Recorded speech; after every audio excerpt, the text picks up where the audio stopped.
नमस्कार, 3N news network में आपका स्वागत है। मैं हूं रौनक संतोष पारेख।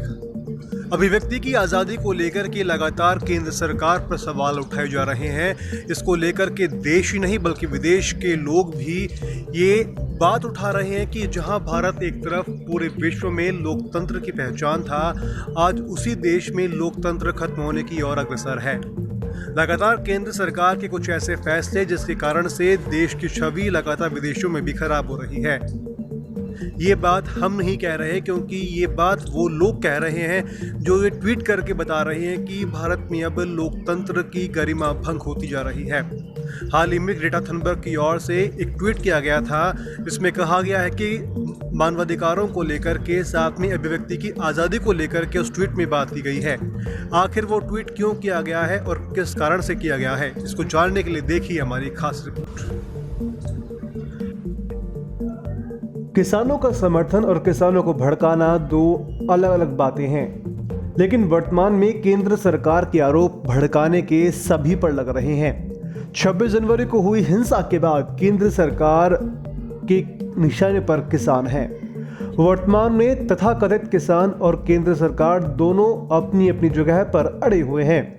हाल ही में किसानों को भड़काने के मामले में टूल किट का उपयोग किया गया था, जिसमें पर्यावरण कार्यकर्ता दिशा रवि को गिरफ्तार किया गया। इसे लेकर के अंतर्राष्ट्रीय पर्यावरण कार्यकर्ता ग्रेटा थनबर्ग ने पर्यावरण कार्यकर्ता दिशा रवि के समर्थन में ट्वीट करते हुए कहा कि अभिव्यक्ति की स्वतंत्रता ऐसा मानवाधिकार है जिस पर किसी भी कीमत पर समझौता नहीं किया जा सकता है।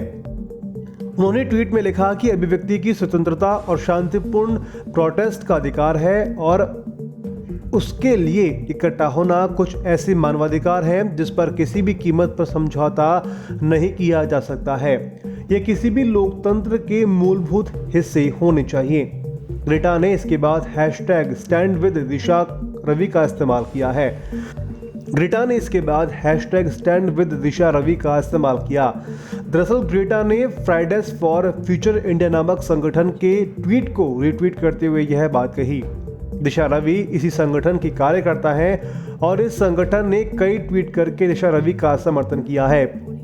वहीं शुक्रवार को दिन में दिल्ली की एक अदालत ने किसान आंदोलन के पीछे विदेशी साजिश मामले की जांच के दौरान गिरफ्तार की गई पर्यावरण कार्यकर्ता दिशा रवि को 3 दिन की न्यायिक हिरासत में भेजा है। दिल्ली पुलिस ने दिशा को बेंगलुरु से गिरफ्तार किया था। सुप्रीम कोर्ट के कई अधिवक्ताओं ने आरोप लगाया कि उन्हें बिना ट्रांजिट रिमांड के ही दिल्ली की अदालत में पेश किया गया था। इसी तरह के कई आरोप दिल्ली पुलिस पर लगते रहे हैं।